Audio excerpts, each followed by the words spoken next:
चलिए बच्चों, अब हम देखते हैं topic 1.4, that is fundamental forces in nature. बच्चों, ये इस लेसन का सबसे इम्पोर्टेंट टॉपिक है, याद रखना। तो चलिए इसकी डिटेल देखते हैं। Force is needed to push, to carry और to throw objects, to deform और टू ब्रेक ऑब्जेक्ट्स। देखिए, फोर्स को हम कैसे जानते हैं? किसी चीज़ को अगर धक्का लगाना है या किसी चीज़ को उठाना है या किसी चीज़ को फेंकना है या उसको डिफॉर्म करना है, डिफॉर्म यानी उसका शेप चेंज करना है या उसको तोड़ देना है, तो इसके लिए हमें फोर्स की ज़रूरत पड़ती है। We also experience the impact of forces on us, like when a moving object hits us or when we are in a merry-go-round, at that time we feel like impact of force. समझिए, कभी कभी ऐसा होता है कि force हमें दरअसल लगा नहीं है, लेकिन फोर्स लगा है ऐसा महसूस जरूर होता है। जैसे कि अगर कोई चीज़ आपको हिट करती है, कोई मूविंग चीज़ आपको हिट करती है, आपको कोई पत्थर लग जाए, तो उससे आपको फोर्स लगा है ऐसा आपको फील होता है ना। दरअसल पत्थर कोई फोर्स नहीं लगा रहा, पत्थर तो टकराया है, लेकिन पत्थर से वो मूविंग था, इसलिए आपको फोर्स की अनुभूति हुई है। ऐसे ही अगर आप मैरी गो राउंड में है या टोरा टोरा में बैठे हैं आप, तो क्या होता है, आप देखते हो कि आपको किसी एक डायरेक्शन में फोर्स लगता है। दरअसल आपको कोई फोर्स नहीं लगा रहा, लेकिन जब मैरी गो राउंड या फिर टोरा टोरा स्टार्ट होता है तो आपको अलग अलग डायरेक्शंस में फोर्स महसूस होते हैं। इस फोर्स की सबसे पहली डेफिनेशन जो है वो दरअसल एक अर्ली थिंकर जिसका नाम था एरिस्टोटल, आपने सुना होगा, उसने दी थी। लेकिन उसकी ये डेफिनेशन रॉन्ग प्रूव हुई, क्योंकि उसके मुताबिक किसी भी ऑब्जेक्ट को हिलाने के लिए उसके इनर्शिया से ज़्यादा फोर्स लगाना पड़ता है, ऐसा उसने कहा था, जो कि गलत बात है। दूसरी बात उसने ऐसी कही थी कि भाई, जब किसी ऑब्जेक्ट को फोर्स लगाते हैं तो वो कांस्टेंट वेलोसिटी से मूव करेगा, जो भी गलत बात है। दरअसल इसमें उसने फ्रिक्शन को कंसीडर नहीं किया था। मीन्स उसने देखा नहीं कि ऑब्जेक्ट में फ्रिक्शन लग रहा है, इसलिए फोर्स लगाने से मोशन कांस्टेंट वेलोसिटी वाली दिखती है। दरअसल फ्रिक्शन निकाल दो तो किसी भी ऑब्जेक्ट की फोर्स की वजह से जो मोशन होगी वो कांस्टेंट एक्सेलेरेटेड मोशन होगी, कांस्टेंट वेलोसिटी नहीं। तीसरी बात उसने कही थी कि भाई, अगर फ्री फॉलिंग की बात करें हम, तो जो भारी चीज़ है वो नीचे जल्दी पहुंचेगा और जो हल्की चीज़ है वो लेट पहुंचेगा, क्योंकि उसके मुताबिक जो भारी चीज़ होती है उसकी फाइनल वेलोसिटी ज़्यादा होती है और हल्की चीज़ होती है उसकी फाइनल वेलोसिटी कम होती है। यहाँ भी उसकी गलती ये हुई कि उसने एयर रेजिस्टेंस को कंसिडर नहीं किया। अगर एयर रेजिस्टेंस निकाल दिया जाए तो भारी चीज़ हो या हल्की चीज़ हो, दोनों की वेलोसिटी, फाइनल वेलोसिटी सेम रहती है, दोनों साथ ही नीचे पहुंचते हैं। ये मैंने आपको पिछले लेक्चर के डिस्क्रिप्शन में एक यूट्यूब लिंक दी थी, उसमें जो वीडियो था इसमें आपने क्लियरली देखा होगा। अगर नहीं देखा है तो अभी भी एक बार देख लीजिए, बहुत ही इंपॉर्टेंट चीज़ है वो। चलिए आगे बढ़ते हैं। तो इस तरह से एरिस्टोटल की जो पहली डेफिनेशन थी फोर्स के बारे में वो गलत थी, लेकिन करेक्ट डेफिनेशन फोर्स की आइजैक न्यूटन ने दी। दरअसल आप जानते हो कि उसने 3 लॉज दिए, लॉज ऑफ मोशन दिए उन्होंने। तो ये जो लॉज ऑफ मोशन है, ये तीनों लॉ बेसिकली फोर्स को एक्सप्लेन करते हैं।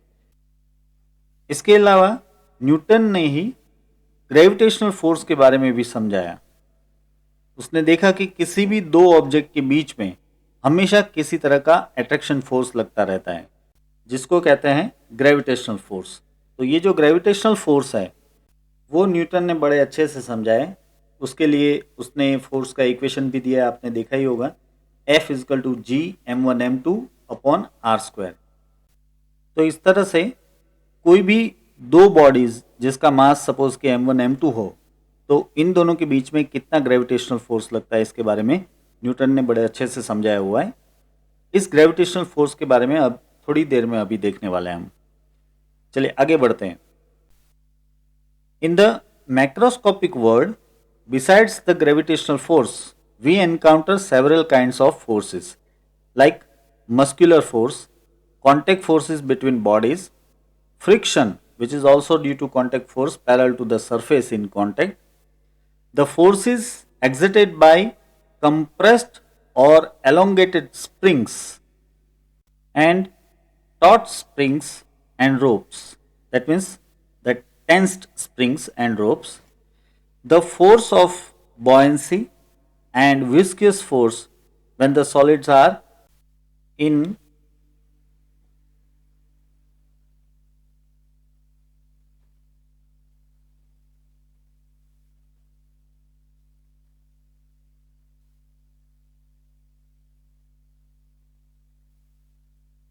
contact with fluids, the force due to pressure of fluid, the force due to surface tension of a liquid and so on.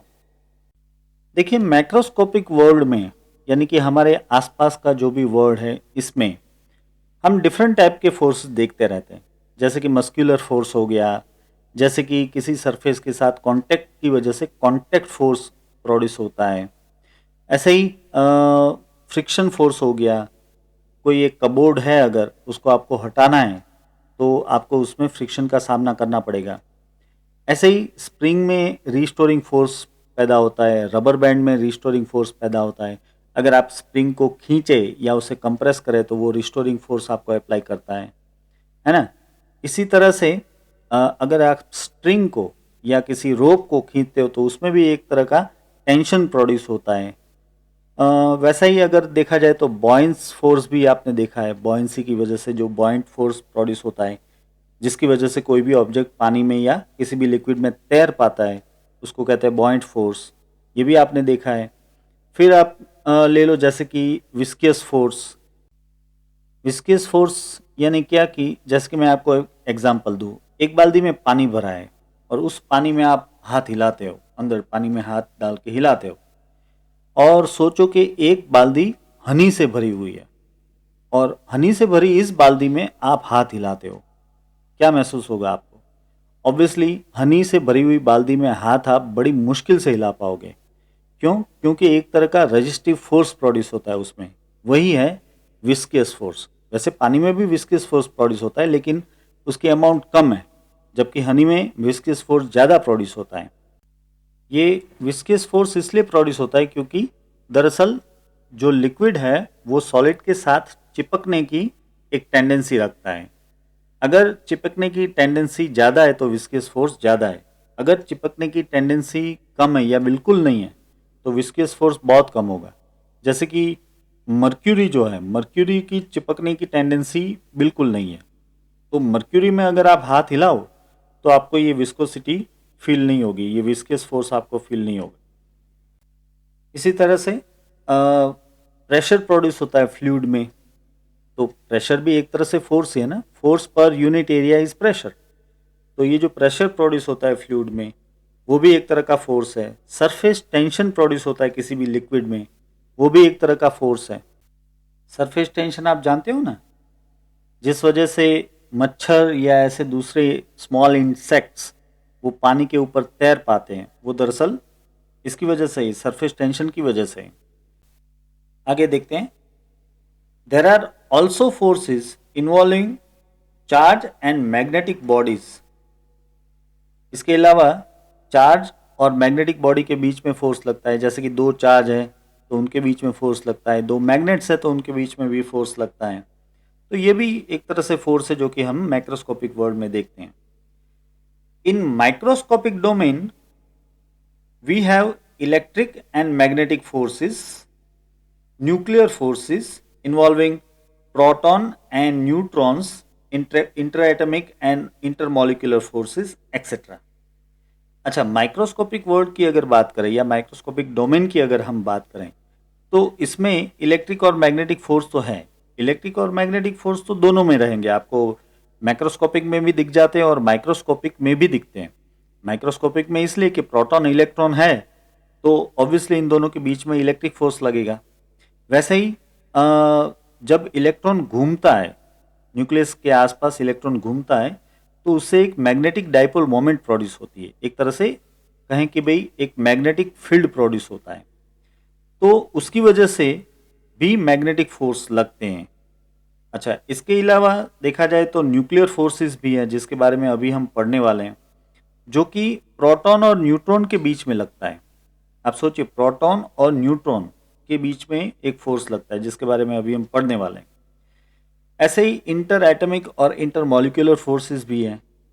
Inter atomic force और inter molecular force यानी जिसकी वजह से solid solid है। सोचिए, जैसे कि अगर हम पानी ले तो वो H2O है, बर्फ ले तो वो भी H2O है। लेकिन बर्फ में फ़र्क इतना है कि इसके जो मॉलिक्यूल्स हैं इनके बीच में इंटर मॉलिक्यूलर फोर्स लग रहा है। उस वजह से ये सारे मॉलिक्यूल्स है एकदम क्लोज हैं, एकदम टाइटली बाउंड है। इस वजह से वो सॉलिड फॉर्म हो गया। लेकिन पानी में ये फोर्स इतना स्ट्रांग नहीं है, इंटरमॉलिक्यूलर फोर्स इतना स्ट्रांग नहीं है, तो इस वजह से वो पानी के फॉर्म में है, मीन्स के लिक्विड फॉर्म में है। और अगर पानी का टेम्परेचर और भी बढ़ा दो आप, तो डिस्टेंस बहुत बढ़ जाएगा, सभी मॉलिक्यूल के बीच का डिस्टेंस बढ़ जाएगा, तो ये जो इंटरमॉलिक्यूलर फोर्स है वो बहुत ही कम हो जाएगा। इस वजह से वो गैसियस फॉर्म में आ जाता है। अंडरस्टूड? तो इस तरह से इंटरमॉलिक्यूलर और इंटर एटमिक फोर्स भी ऐसा है जिसकी वजह से कोई भी ऑब्जेक्ट सॉलिड फॉर्म में रह पाता है। तो ये जो फोर्सेस है वो माइक्रोस्कोपिक डोमेन के फोर्सेस हैं। चलिए आगे देखते हैं अब। A great insight of 20th century physics is that these forces occurring in a different context actually arise from only a small number of fundamental forces in nature। यानी कि 20th century में साइंटिस्टों का एक बहुत ही अच्छा विचार ये था कि ये जो फोर्स हमें इतने सारे दिख रहे हैं, ये सारे फोर्स बेसिकली कुछ कुछ फ्यू फंडामेंटल फोर्सेस में से ही बने हुए हैं। इसका एक एग्जांपल दिया है, जैसे कि अगर हम बात करें इलास्टिक स्प्रिंग की जो फोर्स प्रोड्यूस होती है, अभी हमने बात की कि भाई वो रिस्टोरिंग फोर्स प्रोड्यूस करता है जब आप उसको कंप्रेस करते हो या फिर एलोंगेट करते हो।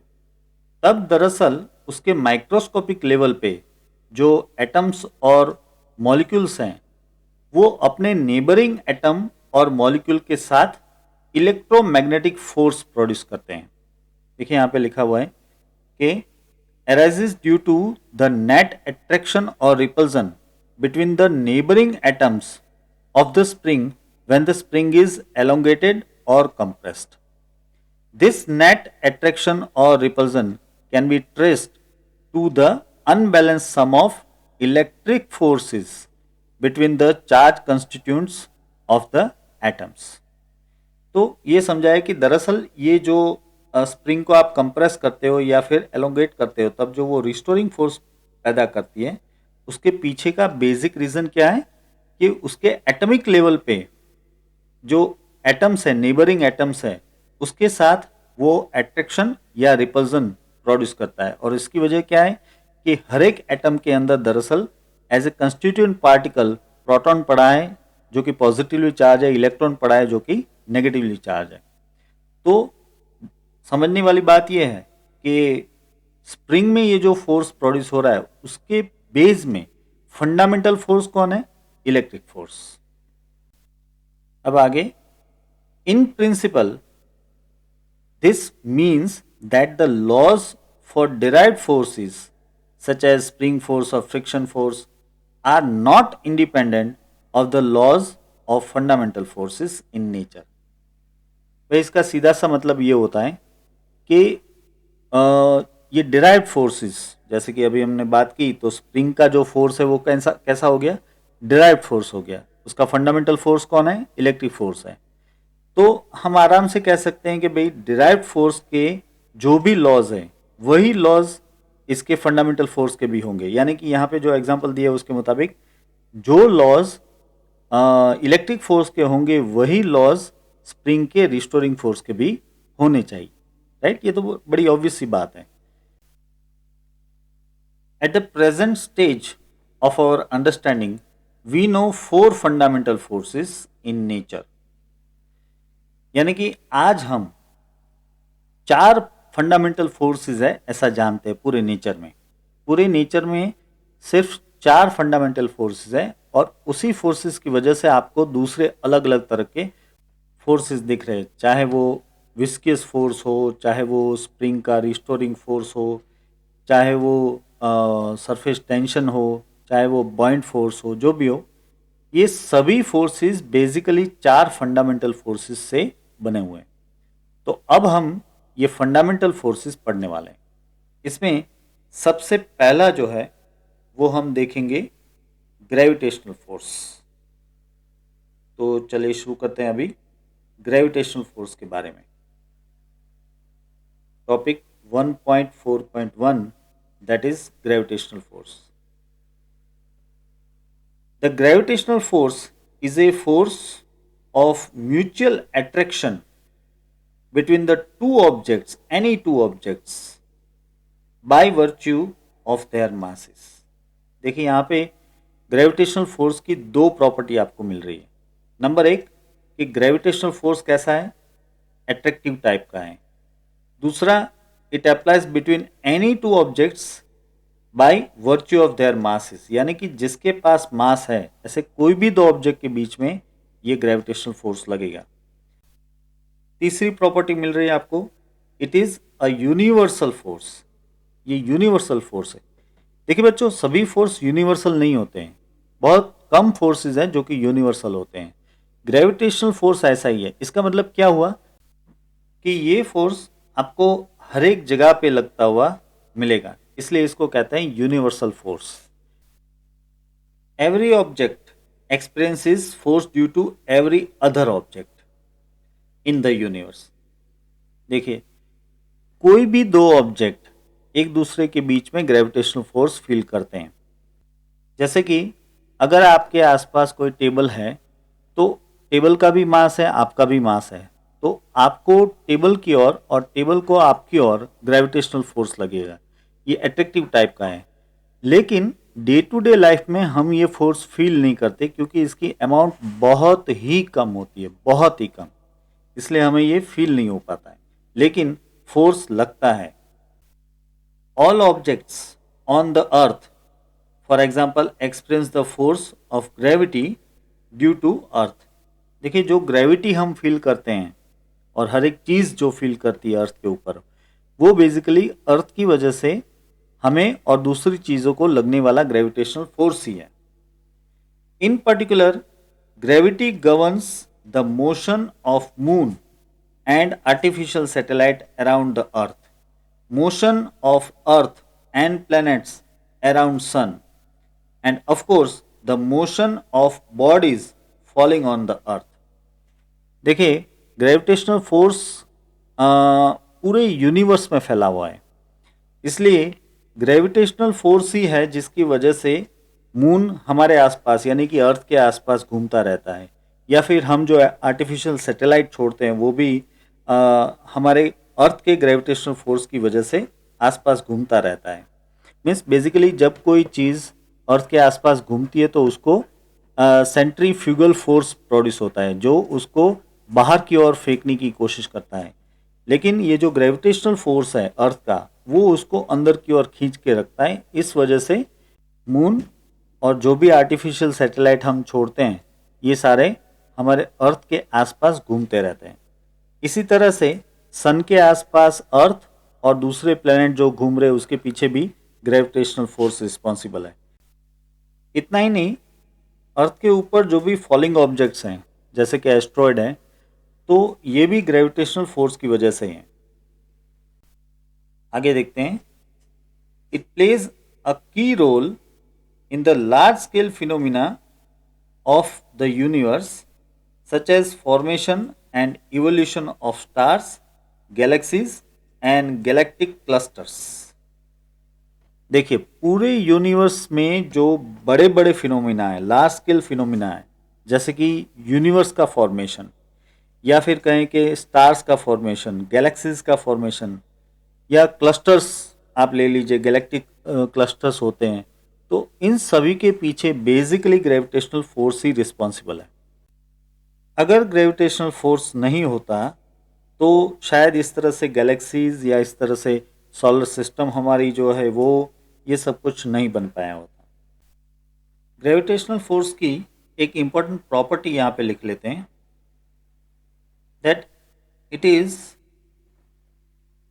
Long distance force. Long distance force, देखिए ग्रेविटेशनल फोर्स बहुत दूर तक लगता है। जैसे कि अर्थ का ग्रेविटेशनल फोर्स मून पे लगता है वो तो सही है, लेकिन वो प्लूटो पे भी लगता है, इवन उससे दूर भी लगता है।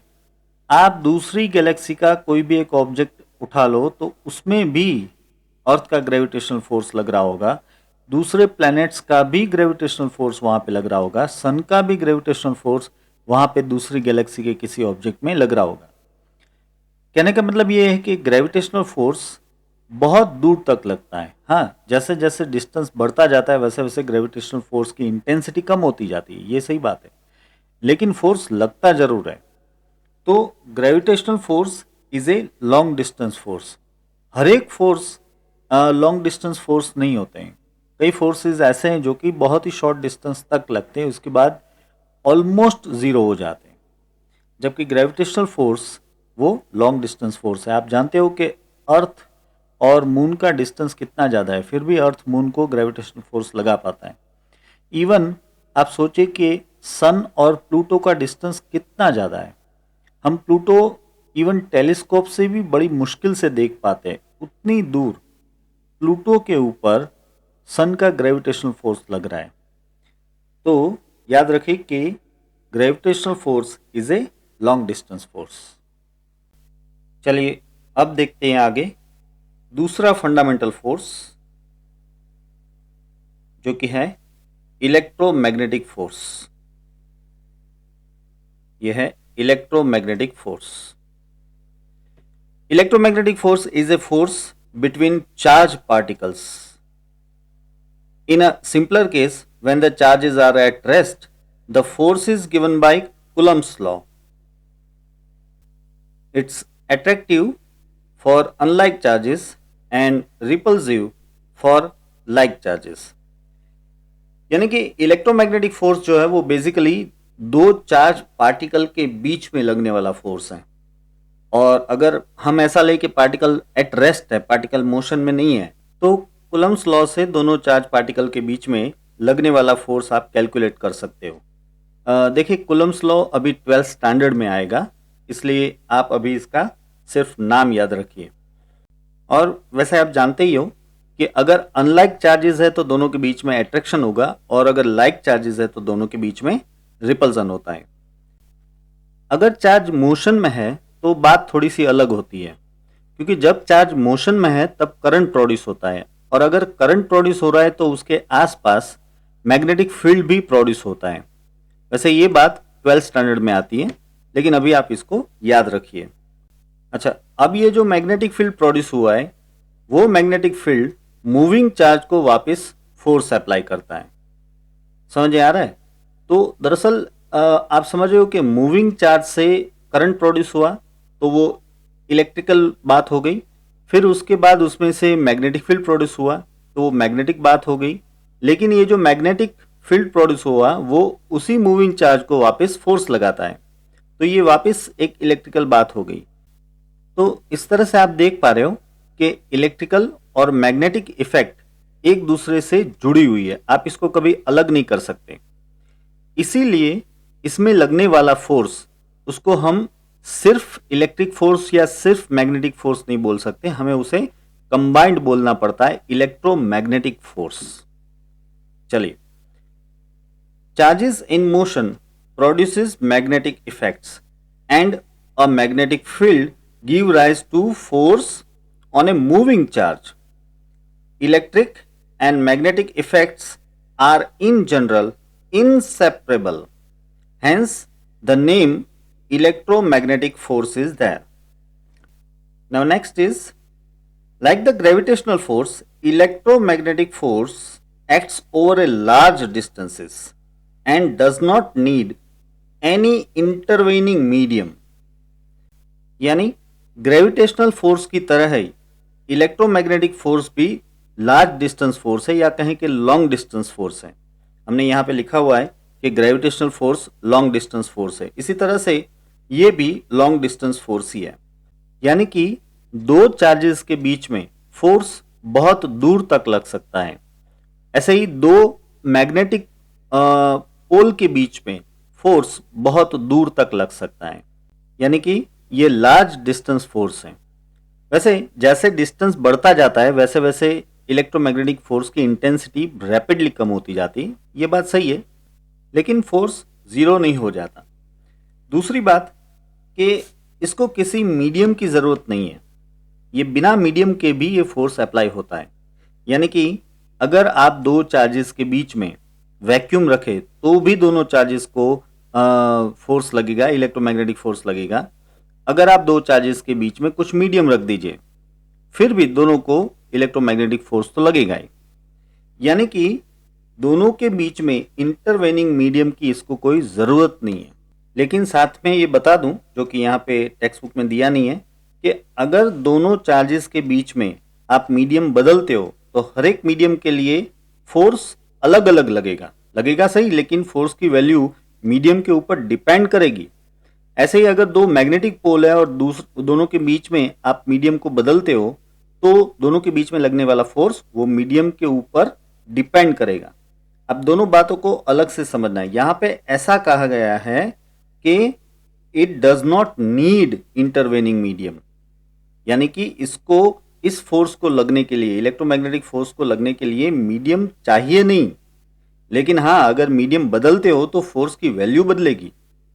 ठीक है, अब आगे देखते हैं। It is enormously strong compare to gravity. ये फोर्स यानी कि इलेक्ट्रोमैग्नेटिक फोर्स ग्रेविटी की कंपैरिजन में बहुत ही पावरफुल है।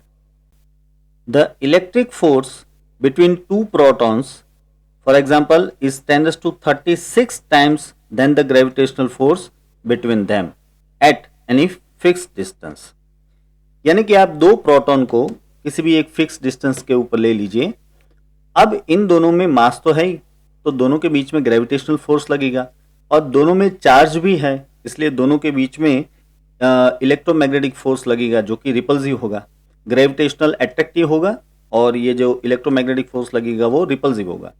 लेकिन मैग्नीट्यूड वाइज अगर आप देखोगे तो ये जो इलेक्ट्रोमैग्नेटिक फोर्स है वो 10⁻36 टाइम्स होगा ग्रेविटेशनल फोर्स से। आप सुनिए, 10 टाइम्स या 100 टाइम्स या 1000 टाइम्स की बात नहीं हो रही यहाँ पे, 10⁻36 टाइम्स होगा ग्रेविटेशनल फोर्स से। तो इससे आप समझ सकते हो कि इलेक्ट्रोमैग्नेटिक फोर्स ग्रेविटेशनल फोर्स से कितना स्ट्रॉन्गर है। चलिए आगे देखते हैं। Matter as we know consist of elementary charge constituents like electrons and protons. Since the electromagnetic force is so much stronger than the gravitational force, it dominates all phenomena at atomic and molecular scale. यानी कि matter, कोई भी matter, solid, liquid, gas, plasma, कुछ भी ले लो आप, ये मैटर जो है it consist of elementary charge constituents. देखिए, कोई भी मैटर बेसिकली किससे बनाए? मॉलिक्यूल्स और एटम से। एटम बेसिकली किससे बनाए? प्रोटॉन, न्यूट्रॉन और इलेक्ट्रॉन से। इसका मतलब कि इसमें कंस्टिट्यूएंट चार्ज पार्टिकल्स प्रोटॉन्स और इलेक्ट्रॉन्स तो है ही।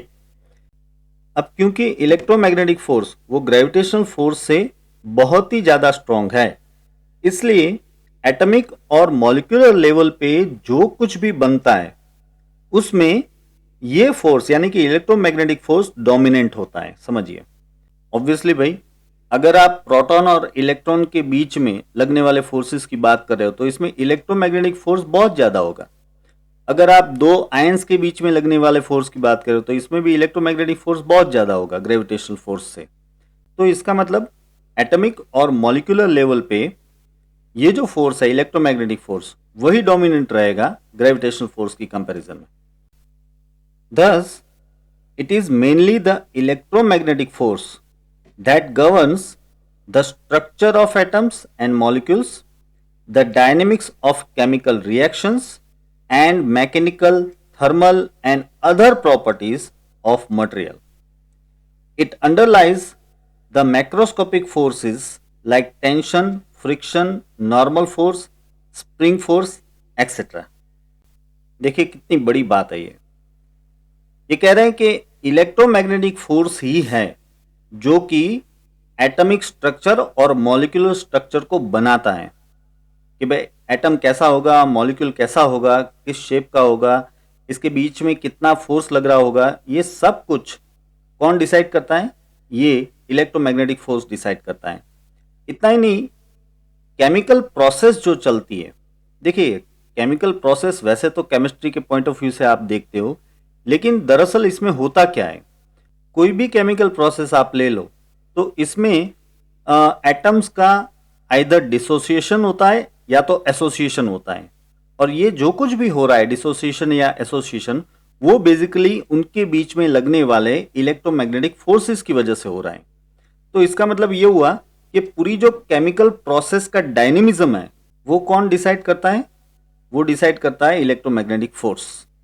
इतना ही नहीं, जो मैकेनिकल प्रॉपर्टीज है मैटर की कि भाई कोई टेंजाइल होता है, कोई डक्टाइल होता है, कोई ब्रिटल होता है, कोई इलास्टिक होता है, कोई नॉन इलास्टिक होता है, तो ये सारी मैकेनिकल प्रॉपर्टी के पीछे बेसिकली इलेक्ट्रोमैग्नेटिक फोर्स है। थर्मल प्रॉपर्टी भी इलेक्ट्रोमैग्नेटिक फोर्स की वजह से है। सुनिए, आप एक कॉपर रॉड लेते हो और आप दूसरा एक प्लास्टिक रॉड लेते हो, कहने के लिए एक थर्मल कंडक्टर है, दूसरा थर्मल इंसुलेटर है ना? लेकिन ये दोनों प्रॉपर्टी बेसिकली उसमें एटॉमिक लेवल पे लगने वाले इलेक्ट्रोमैग्नेटिक फोर्स की वजह से है। इन शॉर्ट, मैटर की जो थर्मल प्रॉपर्टी है इसके पीछे भी बेसिकली इलेक्ट्रोमैग्नेटिक फोर्स ही काम कर रहा है। इसी तरह से दूसरी कई सारी प्रॉपर्टीज है मैटर की जिसमें इलेक्ट्रोमैग्नेटिक फोर्स ही दरअसल काम कर रहा है। अच्छा, अब इन सारी प्रॉपर्टीज की वजह से मैटर आपको मैक्रोस्कोपिक लेवल पे tension, friction, normal force, spring का रिस्टोरिंग फोर्स वगैरह दिखाता है। यानी कि जो भी tension, friction, normal force, spring का रिस्टोरिंग फोर्स वगैरह आप जानते हो, उसके पीछे बेसिकली कौन है? इलेक्ट्रोमैग्नेटिक फोर्स है। चलिए अब आगे देखते हैं। Gravity is always attractive, while electromagnetic force can be attractive or repulsive both. Another way of putting is that mass comes only in one variety, but charges comes in two varieties, positive and negative charge. This is what makes the all difference. देखिए बहुत interesting बात कही है यहाँ पे। आप जानते हो कि जो ग्रेविटेशनल फोर्स है वो सिर्फ एट्रैक्टिव है, कभी रिपल्सिव नहीं होता, लेकिन इलेक्ट्रोमैग्नेटिक फोर्स रिपल्सिव और एट्रैक्टिव दोनों हैं। इसकी वजह यह है कि चार्ज के दो टाइप्स हैं जिसको हम पॉजिटिव और नेगेटिव कहते हैं, लेकिन दरअसल वो दो टाइप्स हैं, जबकि मास के दो टाइप्स नहीं है। मास एक ही टाइप का होता है, इसलिए आपको सिर्फ एट्रैक्टिव फोर्स दिखता है ग्रेविटेशनल फोर्स में, जबकि चार्ज दो टाइप के होते हैं, इसलिए आपको रिपल्सिव फोर्स और एट्रैक्टिव फोर्स दोनों दिखते हैं इसमें। Matter is mostly electrically neutral, that means the net charge on a matter is zero. Thus electric force is largely zero and gravitational force dominates terrestrial phenomena. देखिए ये एक और मजेदार बात। देखिए नॉर्मली एटम न्यूट्रल है, ठीक है, इस वजह से मॉलिक्यूल न्यूट्रल है, इस वजह से पूरा का पूरा मैटर न्यूट्रल है। तो जब आप बड़े मैटर की बात करते हो, बड़े मैटर यानी कि आप जैसे कि ले लो कि पूरा अर्थ, तो अर्थ का नेट चार्ज जीरो है लेकिन उसका मास ट्रेमेंडस है। ऐसे ही अगर मून ले लो तो मून का नेट चार्ज जीरो है लेकिन उसका मास ट्रेमेंडस है। इस वजह से अर्थ और मून के बीच में इलेक्ट्रोमैग्नेटिक फोर्स नहीं लगता लेकिन ग्रेविटेशनल फोर्स लगता है। तो इस तरह से जब हम टेरेस्ट्रियल फिनोमिना की बात करते हैं तो ऐसे में ग्रेविटेशनल फोर्स डोमिनेंट लगता है आपको, जबकि इलेक्ट्रोमैग्नेटिक फोर्स आपको बहुत ही कम लगता है। अच्छा है कि इसमें इलेक्ट्रोमैग्नेटिक फोर्स आपको कम लगता है। सपोज करो कि अगर अर्थ चार्ज होती और हमारा बॉडी भी चार्ज होता, तो अर्थ और हमारे बॉडी के बीच में लगने वाला इलेक्ट्रोमैग्नेटिक फोर्स वो 10⁻36 टाइम्स बड़ा होता ग्रेविटेशनल फोर्स की कंपैरिजन में। यानी कि तब आपका वेट आपके वेट से 10⁻36 टाइम्स हो जाता, 10⁻36 टाइम्स। इसका मतलब ये कि हम अपने पैरों पे खड़े नहीं रह सकते। चलिए आगे। Electric force manifests itself in atmosphere where the atoms are ionized and that leads to lightning। देखिए, वैसे तो नॉर्मली एटमॉस्फेयर न्यूट्रल है, बट कभी कभी एटमॉस्फेयर में आयोनाइजेशन होता है। इस वजह से एटमॉस्फेयर के पार्टिकल्स यानी कि जो एटम्स मॉलिक्यूल्स है वो चार्ज हो जाते हैं और तब आपको दिखती है जबरदस्त लाइटनिंग। ये लाइटनिंग बेसिकली इलेक्ट्रोमैग्नेटिक फोर्स का ही नतीजा है। तो आप सोचिए कि सिर्फ एटमॉस्फेयर भी अगर पार्शियली भी चार्ज हो जाता है तो हमें कितनी बड़ी इफेक्ट्स देखने को मिलती है। अब आगे देखते हैं।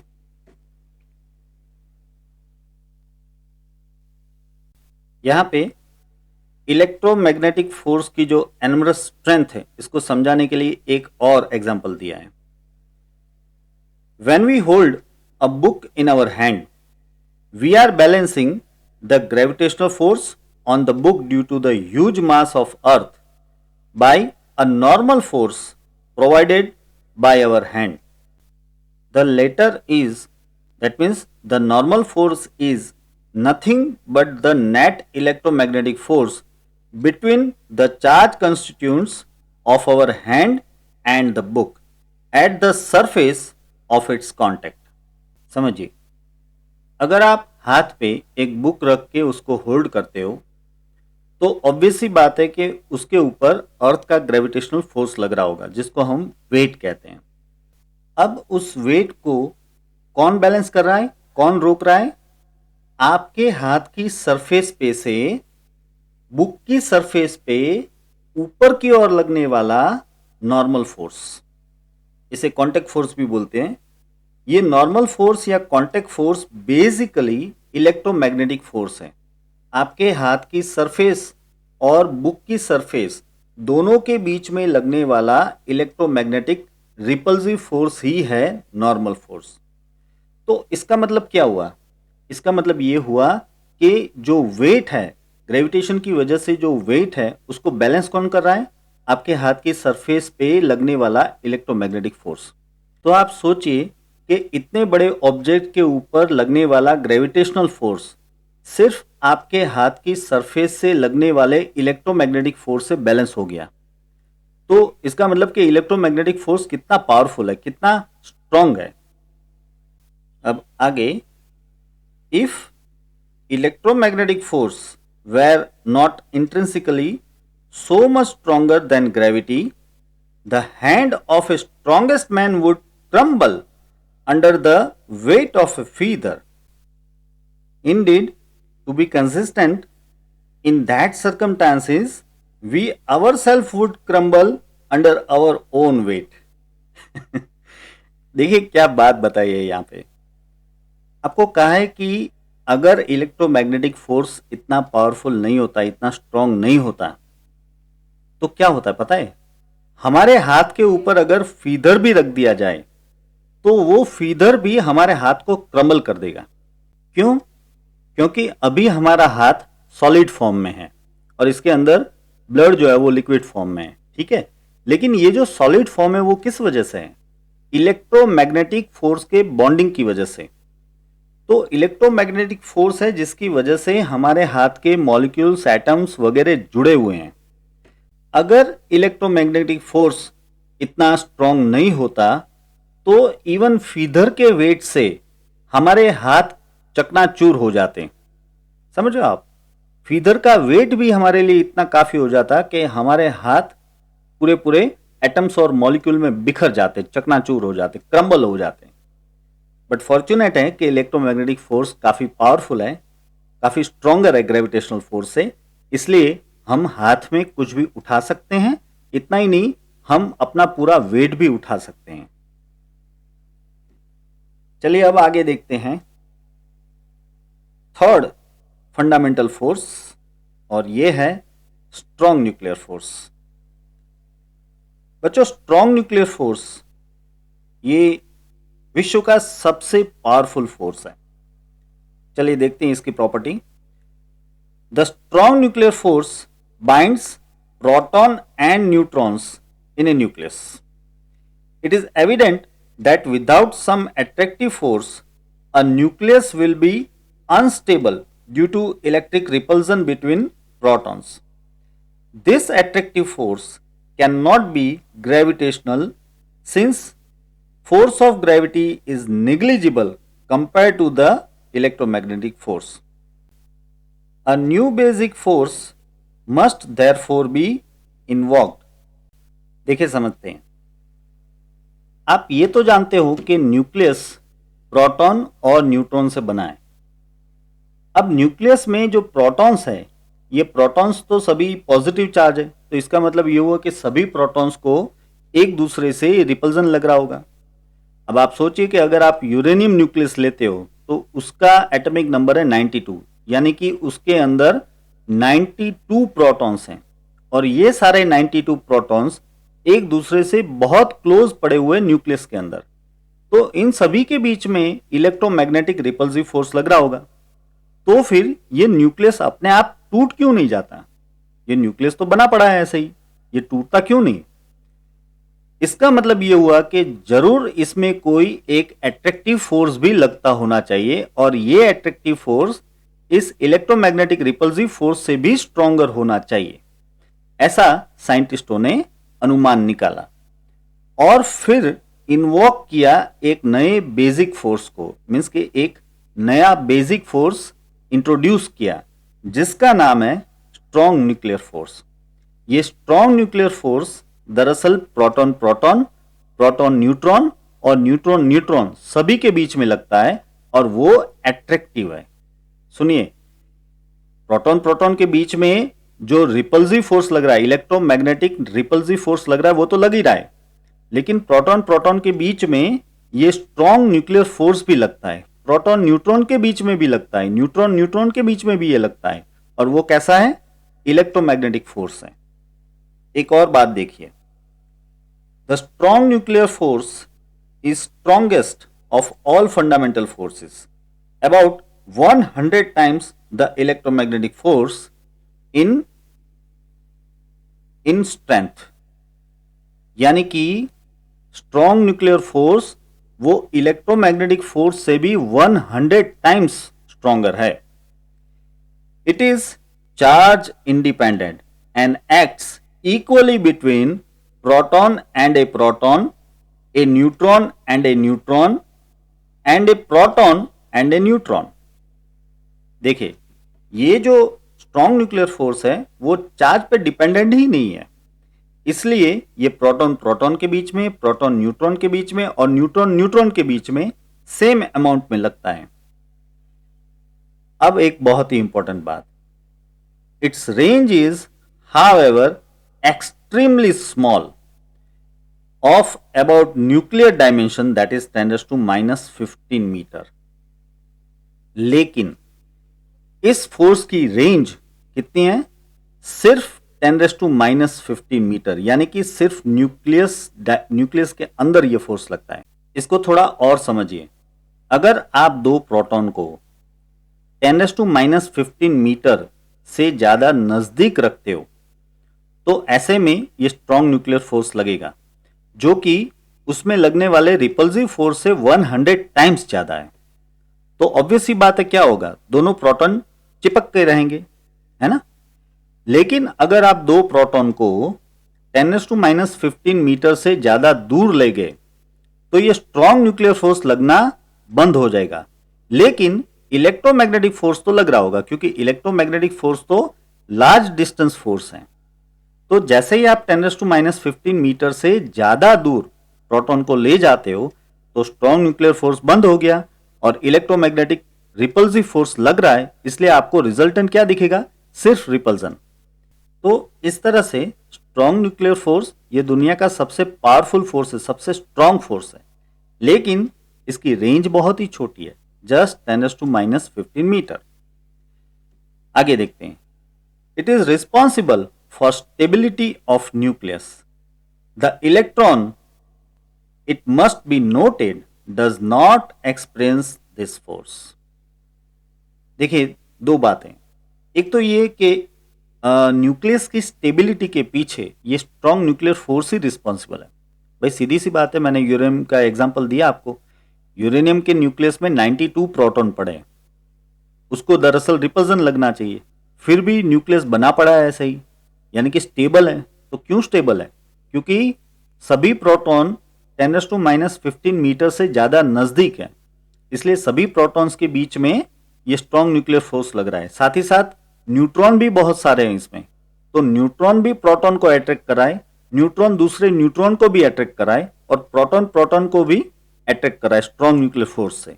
इस वजह से यूरेनियम का पूरा न्यूक्लियस ऐसे ही बना पड़ा है। तो हर एक न्यूक्लियस की स्टेबिलिटी दरअसल स्ट्रॉन्ग न्यूक्लियर फोर्स की वजह से। अगर एक सेकंड के लिए आप मानिए कि स्ट्रॉन्ग न्यूक्लियर फोर्स लगना बंद हो जाए, तो पूरे यूनिवर्स में एक बड़ा एक्सप्लोजन होगा और एक साथ पूरा यूनिवर्स खत्म हो जाएगा। क्यों? जैसे ही स्ट्रॉन्ग न्यूक्लियर फोर्स बंद होगा, तो हर एक एटम के न्यूक्लियस में जो प्रोटॉन प्रोटॉन का रिपल्सिव फोर्स है वो लगना शुरू हो जाएगा, तो पूरा का पूरा न्यूक्लियस बर्स्ट होगा, यानी कि सभी मैटर अपने आप बर्स्ट होंगे। समझ रहे हो आप? तो न्यूक्लियस की स्टेबिलिटी के लिए स्ट्रॉन्ग न्यूक्लियर फोर्स बहुत ही इंपॉर्टेंट है। दूसरी एक इंपॉर्टेंट बात कि इलेक्ट्रॉन को ये स्ट्रॉन्ग न्यूक्लियर फोर्स लगता नहीं है। आगे देखते हैं। Recent developments have however indicated that protons and neutrons are built out of still more elementary constituents that are called as quarks. ये वर्ड खास तौर पे याद रखना बच्चों, यानी कि साइंस में जो रिसेंट डेवलपमेंट्स हुए हैं वो ये बता रहे हैं कि भाई प्रोटॉन न्यूट्रॉन उससे भी ज्यादा एलिमेंट्री, उससे भी ज्यादा फंडामेंटल पार्टिकल्स जिसका नाम है क्वार्क्स, इससे बने हुए हैं। वैसे क्वार्क्स के बारे में अभी तक हम पूरा नहीं जान पाए, इसके ऊपर और भी रिसर्च अभी तक जारी है। लेकिन अगर क्वार्क्स प्रोटॉन न्यूट्रॉन को बना रहे हैं, तो इसका मतलब हम ये कह सकते हैं कि स्ट्रॉन्ग न्यूक्लियर फोर्स के पीछे दरअसल प्रोटॉन न्यूट्रॉन नहीं, लेकिन उसके भी ज्यादा एलिमेंट्री पार्टिकल यानी कि क्वार्क्स रिस्पॉन्सिबल है। चलिए अब देखते हैं चौथा फंडामेंटल फोर्स, जो कि है वीक न्यूक्लियर फोर्स। इसका नाम ही है वीक न्यूक्लियर फोर्स, इसका मतलब कि ये वीक है। कितना वीक है अभी देखते हैं। The weak nuclear force appears only in certain nuclear processes, such as beta decay of a nucleus. देखिए, वीक न्यूक्लियर फोर्स आपको हर एक जगह पे नहीं दिखता है, लेकिन कुछ न्यूक्लियर प्रोसेस में ही आपको ये दिखेगा। ऐसी एक न्यूक्लियर प्रोसेस है बीटा डीके, यानी कि बीटा रेडिएशन का जो एमिशन होता है वो। In beta decay, the nucleus emits an electron and an uncharged particle called as neutrino. देखिए, अल्फा बीटा गैमा रेडिएशन के बारे में तो साइंटिस्टों को पहले से ही पता था, और ये भी पता था कि जो बीटा एमिशन होता है इसमें जो बीटा पार्टिकल है वो बेसिकली इलेक्ट्रॉन है। लेकिन बाद में ये पता चला कि दरअसल बीटा एमिशन के वक्त इलेक्ट्रॉन के साथ एक दूसरा अनचार्ज पार्टिकल जिसका नाम है न्यूट्रिनो, ये बहुत ही छोटा होता है और अनचार्ज होता है, न्यूट्रल होता है, जिसका नाम है न्यूट्रिनो, ये भी एमिट हो रहा है इलेक्ट्रॉन के साथ। यानी कि जिसको हम बीटा रेडिएशन कहते हैं वो दरअसल इलेक्ट्रॉन और न्यूट्रिनो का कॉम्बिनेशन है। अब ये न्यूट्रिनो क्यों आया भाई साथ में? तब जाके पता चला कि दरअसल इलेक्ट्रॉन और न्यूट्रिनो के बीच में ये वीक न्यूक्लियर फोर्स लगता है। इस वजह से इलेक्ट्रॉन के साथ न्यूट्रिनो भी बीटा एमिशन के वक्त निकल जाता है। तो इस तरह से वीक न्यूक्लियर फोर्स के बारे में पता चला। The week nuclear force is not as weak as gravitational force, but much weaker than strong nuclear force and electromagnetic force too. समझे आप? ये वीक न्यूक्लियर फोर्स वैसे ग्रेविटेशनल फोर्स से तो स्ट्रॉन्गर है, लेकिन इलेक्ट्रोमैग्नेटिक फोर्स और स्ट्रॉन्ग न्यूक्लियर फोर्स से वीकर है। The range of weak nuclear force is exceedingly small and that is of the order of 10⁻⁻16 metre. देखिए, वीक न्यूक्लियर फोर्स भी शॉर्ट डिस्टेंस फोर्स है। स्ट्रॉन्ग न्यूक्लियर फोर्स की तरह से weak nuclear force भी short distance force है, और ये फोर्स 10⁻16 मीटर तक ही लगता है। इसलिए जैसे ही इलेक्ट्रॉन और न्यूट्रिनो के बीच का डिस्टेंस 10⁻16 मीटर से ज़्यादा हो जाएगा तो ये वीक न्यूक्लियर फोर्स भी लगना बंद हो जाएगा। तो आपने देखा कि दो फोर्स, ग्रेविटेशनल फोर्स और इलेक्ट्रोमैग्नेटिक फोर्स, वो लॉन्ग डिस्टेंस फोर्स है, और ये ऊपर जो था स्ट्रॉन्ग न्यूक्लियर फोर्स और ये जो है वीक न्यूक्लियर फोर्स, ये दोनों कैसे हैं? ये दोनों है short distance force, short distance forces, यानी कि बहुत ही शॉर्ट डिस्टेंस तक ही ये दोनों फोर्स एप्लीकेबल है।